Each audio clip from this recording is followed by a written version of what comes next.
Welcome to the ISAF Online Update. I'm Sergeant First Class JoAnn Moravac.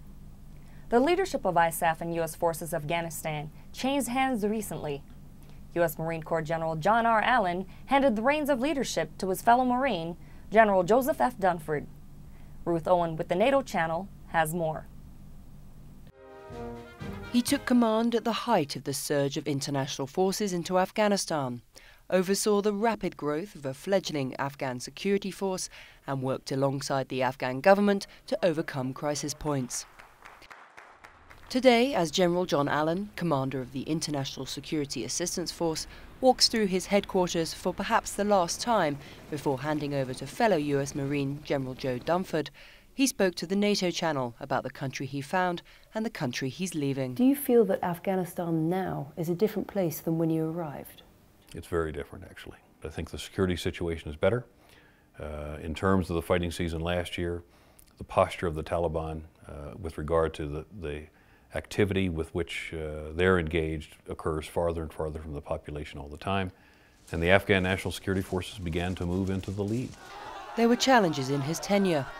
Widespread demonstrations took place after the burning of religious materials in February last year, and the threat of insider attacks when Afghan forces turned their weapons on their comrades and mentors loomed large. You called insider attacks the signature attack of the insurgent.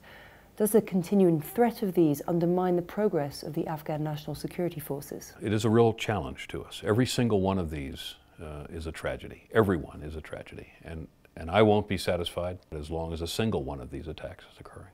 What we have to do is take those measures necessary to protect our force, partner with the Afghans so that they understand that they have an obligation to work with us in this regard, and we then partner with them to help them. We came out here today together to spend time with you, to ask you for your patience and your forbearance, to remind you who you are, to remind you that we're all together in this. Not just ISAF, but Afghanistan as well.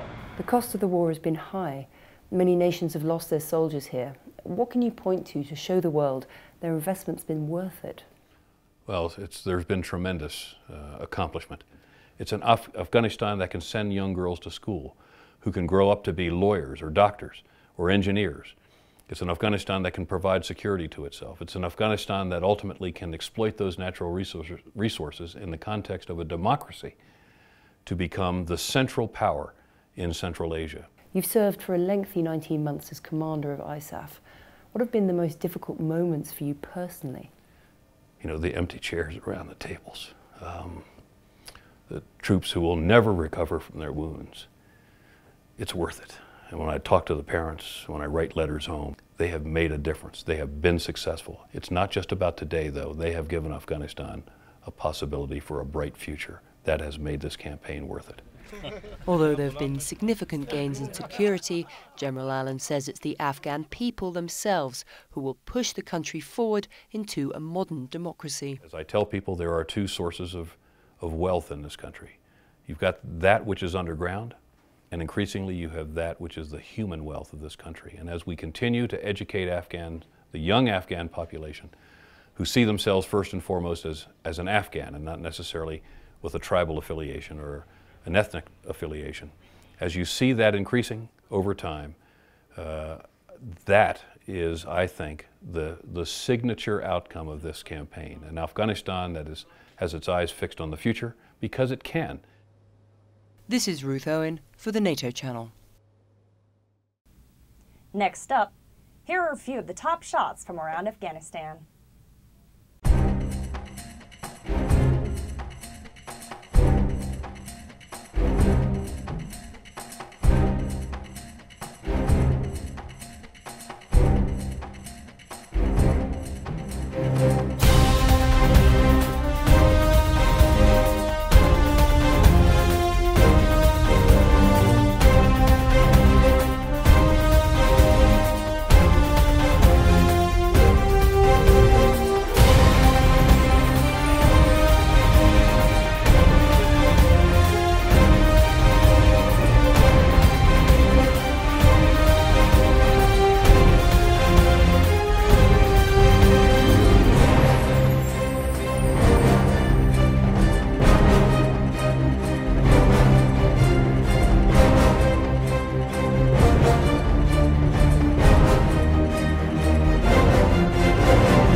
ISAF force protection personnel have to be prepared for anything that may occur on their watch.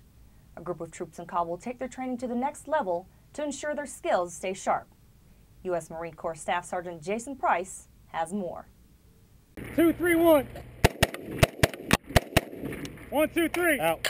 This mixed group of Army, Navy, Air Force, and Marines all serve as part of a force protection team which provides one of the first lines of defense for their base. The senior members of the team, like Petty Officer First Class Aaron Profit, are sharing their skills with junior members to help everyone become even more effective in close quarters combat. Each one of us throughout Force Protection Bravo brings a different skill set to the team, and all I was doing was lending my part in it too, what I've gained throughout the years.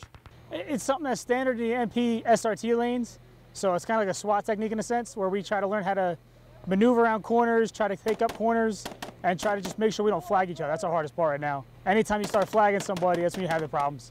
Even with their shared backgrounds and experiences, it seems new members of the team were able to pick up techniques while solidifying shooting fundamentals.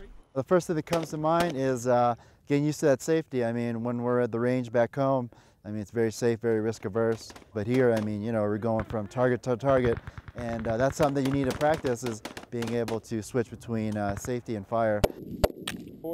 The movement under fire was enjoyable. It was relaxing. I just don't really get to do that on a normal range. I mean, it's nice to, you know, actually get hands-on of what you might actually be doing.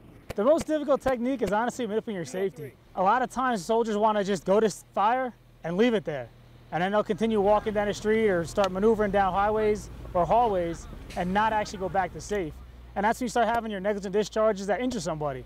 And that's just one thing we really don't want to see at all. One safety topic that seemed to be on everyone's mind: muzzle awareness. Muzzle awareness. Muzzle awareness. It's being aware of at all times where your muzzle is facing. Being able to move your body with your muzzle to both engage targets and remain safe at the same time. With safety in mind, the team was able to try a few new drills while learning new techniques from senior members. Whichever area you may be assigned to as a military member, if your particular FOB has a force protection team or you want to get more involved, I highly encourage it.